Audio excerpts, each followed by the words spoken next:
Olá, internautas, estamos aqui novamente com o nosso programa Estudo em Foco Saúde. Hoje estamos aqui com a presença da doutora Elisa Yukui, que é responsável pela assessoria jurídica do Hospital da Casa de Saúde Santa Marcelina, é advogada pela PUC, pós-graduada executiva em Direito Empresarial, tem vasta experiência no direito administrativo, no direito constitucional, não só nas questões de contencioso trabalhista, civil, administrativo e tributário. Queria agradecer, doutora Elisa, por a senhora estar aqui novamente e estar dando essa oportunidade de a gente bater esse grande papo. Imagina, eu que agradeço, doutor Edson, pela oportunidade. Espero poder contribuir aí com esse trabalho que o senhor sempre faz muito bem em favor da categoria. Muito obrigado. Doutora, dentro dessa complexidade que é a gestão hospitalar, nós temos equipes multidisciplinares que atuam dentro dessa atividade hospitalar. E uma das coisas que chama a atenção é o fato não desses níveis superiores estarem atuando, mas também com relação à questão da residência médica, diante do fato de que há necessidade de uma compreensão não só da residência médica, mas também das questões de dar a estes profissionais guarida. Como é que tem sido feito hoje essa interpretação com relação à atuação da residência médica e essas questões que muitas vezes os hospitais estão sendo requeridos para que possam também dar a moradia para os residentes? A senhora poderia nos explicar um pouco sobre isso? Sim. Então, doutor Edson, o senhor sabe que, historicamente, o segmento filantrópico sempre contribuiu muito com o sistema público de saúde. E essa contribuição se dá não apenas na prestação dos serviços propriamente ditos à população, mas também a formação de médicos e de outros profissionais também, não só médicos, mas principalmente aos médicos e aos especialistas, a formação de especialistas, né? E esse relacionamento, pelo menos ao que eu percebo, ele vem se dando assim de uma forma de cooperação com os entes públicos, quer seja no âmbito federal e no âmbito estadual, aqui no estado de São Paulo, né? Há uma ação conjunta entre os entes públicos e os hospitais filantrópicos, esses que são considerados hospitais de ensino, que têm programas de residência, né? A legislação, ela é antiga, ela é de 1981, e ela foi passando por algumas modificações ao longo desses anos todos, né? Ela é uma legislação anterior à nossa Constituição Federal, e ela é também uma legislação que no seu nascedor também precede a legislação do SUS, né? E ao longo desses anos ela sofreu várias alterações, e no que diz respeito especificamente à questão da moradia, que é a questão que mais tem sofrido modificações ao longo do tempo, e a última alteração se deu em 2011, né? Porém, embora tenha havido modificação na lei, é certo que pelo menos não é do nosso conhecimento que os hospitais filantrópicos, ao menos a Casa de Saúde Santa Marcelina, isso eu posso afirmar, tenha tido algum problema judicial, de ordem judicial, com essa questão da moradia. Então, essa questão da reivindicação judicial é uma questão extremamente nova e que causou uma certa perplexidade à instituição, né, e que está, vamos dizer assim, agitando essa área de atuação do setor filantrópico de formação de residentes. E isso, na realidade, quando se fala nesse aspecto, porque, primeiramente, quando o hospital de ensino ele se presta a abrir um campo de residência médica, há uma série de exigências para se qualificar como hospital de ensino, programa de quais as residências médicas que vão ser. E muitas vezes os espaços físicos desses nossos hospitais, eles são muito restritos, não só muitas vezes para atendimento de saúde, mas para as áreas administrativas. Quando se fala em acrescentar dentro desses espaços aposentos para um grupo de estudantes, se torna dispendioso, há um aumento de custo, porque não é apenas dar o espaço, né? Há de se ter lá a cama, há de se ter todo o vestuário que necessariamente se possa dar guarida a um aposento para que as pessoas possam fazer. E isso, muitas vezes, nós não recebemos o custeio para ter esse tipo de, aspas, hotelaria. Seria isso? Sim, sim, o que torna a situação um tanto quanto complexa, né? São vários os impactos, né? Primeiramente, do campo jurídico, o que a gente pode dizer que há uma primeira questão a ser solucionada, porque a lei, a última alteração da lei é de 2011, como eu estava dizendo ao senhor, e foi quando a lei estabeleceu que a residência se daria, e esse é o texto, ó, moradia conforme estabelecido em regulamento. E esse regulamento, ele não foi aprovado desde então, não existe esta regulamentação, né? Deixa eu falar para a senhora um pouquinho só, espera um pouquinho só, deu uma interferência que a senhora caiu, né? Então, eu faço um corte, volta de novo do que a senhora falou, é como se a senhora estivesse começando novamente, pode fazer. Tá bem. Então, doutor Edson, a lei, como eu disse, sofreu várias alterações. A última que ocorreu foi em 2011, e ela prevê esse direito à moradia ao residente conforme estabelecido em regulamento. E este regulamento não existe. A União Federal não regulamentou, não há regulamentação também no âmbito do Estado de São Paulo. Então, já existe um primeiro problema para as instituições particulares, e especialmente as filantrópicas, para entender e aplicar esse direito.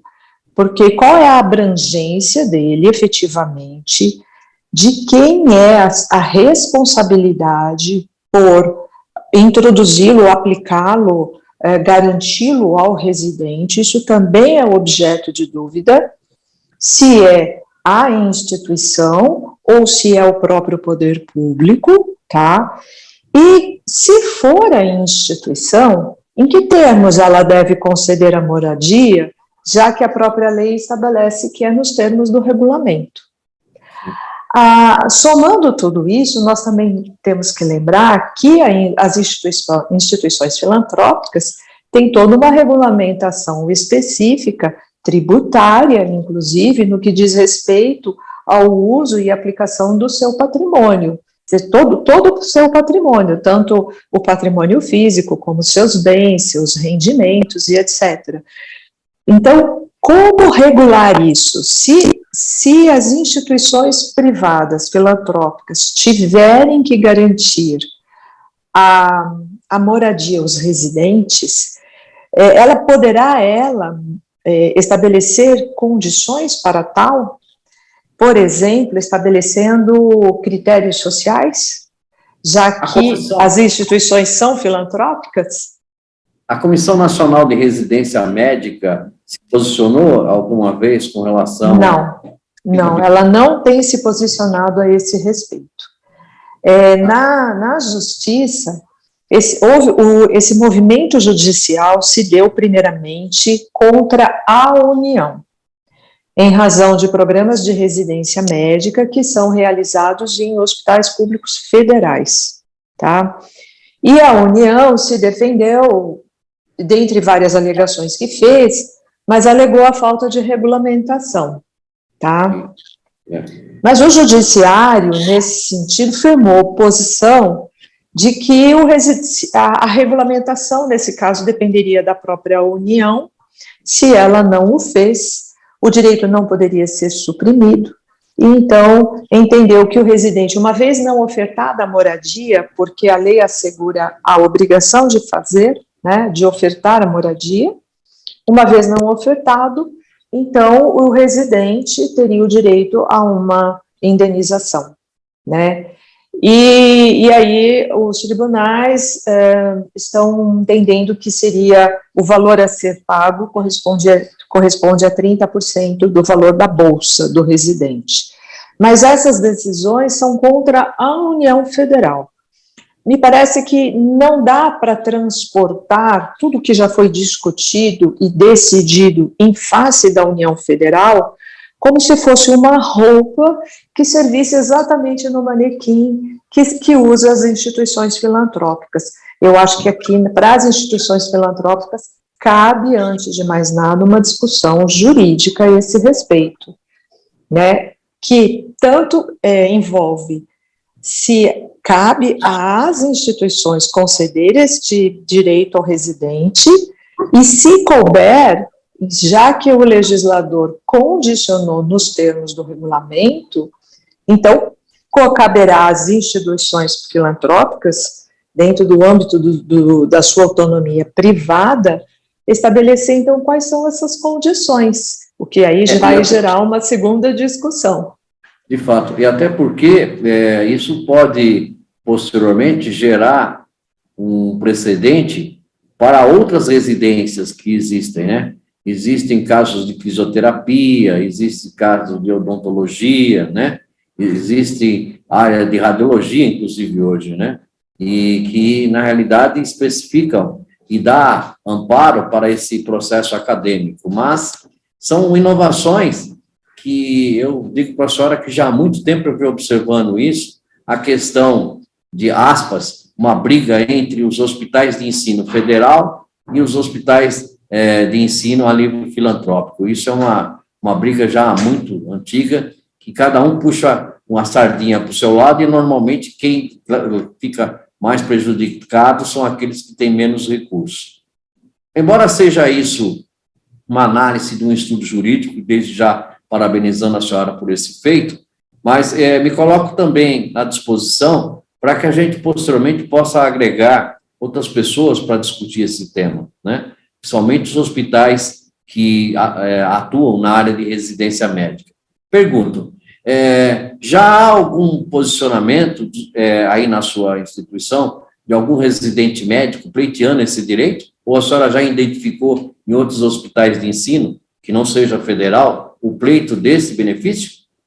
Sim, nós estamos, sim, com algumas ações, não muitas, e são fatos recentes, coisas recebidas agora há cerca de um mês. São poucas ações, mas que envolvem, em uma ação, ex-residentes, tá, que já finalizaram o programa, mas que nesse momento querem receber a indenização, como também envolve residentes que estão atualmente cursando o programa de residência, mas que não estão pedindo a execução da obrigação de fazer, e sim a indenização. Tá? Então, e aí nós temos, porque esse tema é muito complexo, nós temos residentes custeados com recursos do Estado, e temos residentes custeados com recursos da União, do Ministério da Saúde. Os que são custeados com recursos da União, alguns estão promovendo ação na Justiça Federal, os do Estado na Justiça Estadual. É interessante que na Justiça de São Paulo, Tribunal de Justiça de São Paulo, a Fazenda Pública, quando em duas ações que eu pude identificar, em que se discutiu esse tema, a Fazenda, o Judiciário aqui paulista, se posicionou favoravelmente à Fazenda Pública, dizendo que, de fato, falta uma regulamentação e que não caberia o Judiciário se imiscuir na atividade do Executivo paulista. Isso para quem está diante de um programa de residência médica, e se houver essa divergência de entendimentos e posições, isso pode levar a uma situação tanto quanto inusitada, porque nós poderemos, como nós temos residentes que são custeados pelo Estado e residentes custeados pela União, e o concurso de residência é exatamente o mesmo para todos, todos ingressam pelo mesmo edital de seleção, nós estamos chamando a atenção do judiciário no sentido de que pessoas que estariam exatamente na mesma situação poderão ter tratamentos totalmente diversos. Então, um residente que ingressou, por exemplo, num hospital público estadual, no mesmo concurso, ele, segundo a jurisprudência paulista, ele não tem o direito à moradia e nem mesmo à indenização por falta de regulamentação. Porém, o residente que fez a mesma prova, passou pelo mesmo certame, promovido pela Secretaria Estadual da Saúde, se optou por estudar numa escola, por fazer o seu programa em um hospital filantrópico, poderá o judiciário dizer que ele tem o direito ao auxílio à moradia, ou que o hospital filantrópico é obrigado a conceder a moradia? Isso vai gerar de pessoas na mesma situação. Dois pesos, duas medidas. Então, por isso que eu disse que nós estamos aqui diante de um embate jurídico mais complexo, que parece que, ao ler as petições iniciais, passa-se a impressão de uma certeza absoluta de um direito diante dos julgamentos ocorridos na Justiça Federal. Porém, todos os réus eram entes públicos federais.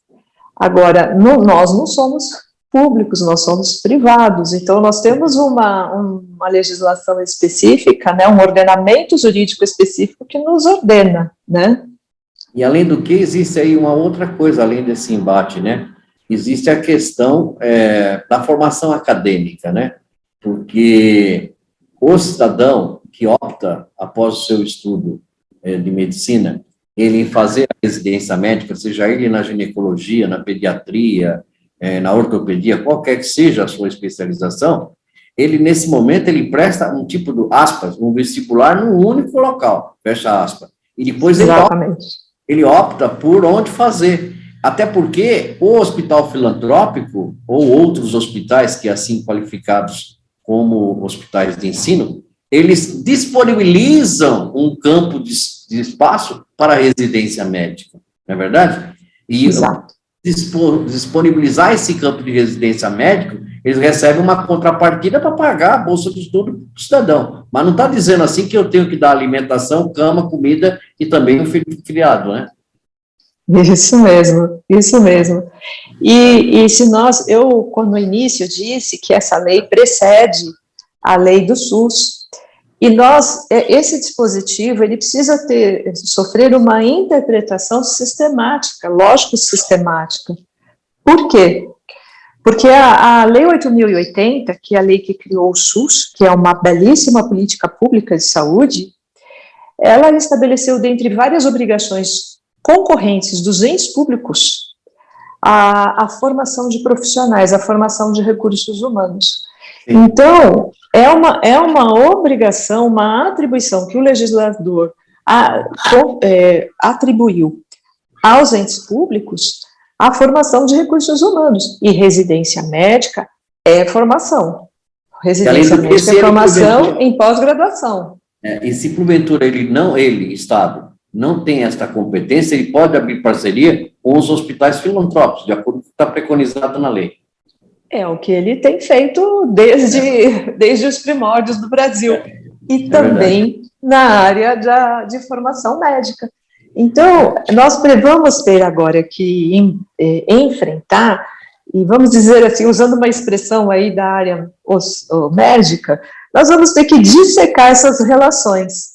Essa relação do residente com o ente público que financia sua bolsa de estudo, a relação das instituições filantrópicas com o ente público que financia a bolsa e coloca, de uma certa forma, esse residente aloca esses residentes dentro das instituições filantrópicas, e a relação também das instituições filantrópicas com esse residente, né? Que não é uma relação de trabalho, né? É bom lembrar que não é uma relação de trabalho, é uma relação de formação de educação. Eu queria até pedir a sua ajuda, Aníbal, até de esclarecer isso para o internauta, diante do fato de já estar há muitos anos nisso, mas que o campo de estágio de residência médica não é porque eu quero, eu possa oferecer esse campo de residência médica, não. Eu tenho que me qualificar como hospital de ensino e ele absorver uma autorização para que eu possa fazer essa residência médica. Estou correto nessa afirmação?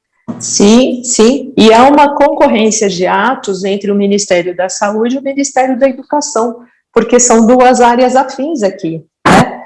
Então, o Ministério da Saúde qualifica, sim, como um hospital de ensino, mas quem credencia os programas de residência médica é o Ministério da Educação, através da Comissão Nacional de Residência Médica. Entendeu? Então, há um trabalho conjunto aí dos dois ministérios, o que vai, sim, sinalizando, sim, para uma relação bastante complexa, entendeu? Há um tempo atrás, quando eu estava na Santa Casa de São Paulo, existia uma associação em Brasília que era específica para os hospitais de ensino. Agregava não só os hospitais filantrópicos, hospitais também, como é que eu posso dizer, federal, né?